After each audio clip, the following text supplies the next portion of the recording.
He's asking about Shabi Barat and Shabi something else, which is celebrating the 27th of Rajab and celebrating the 15th of Shaban. All of this is not part of Islam.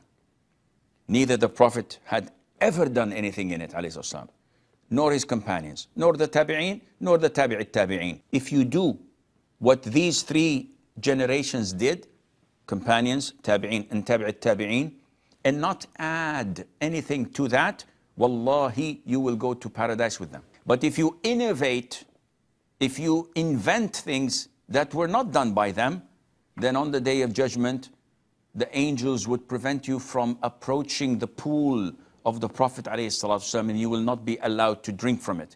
And when the Prophet ﷺ calls Allah, my ummah, he will be replied to by saying, you don't know what they've innovated after your death.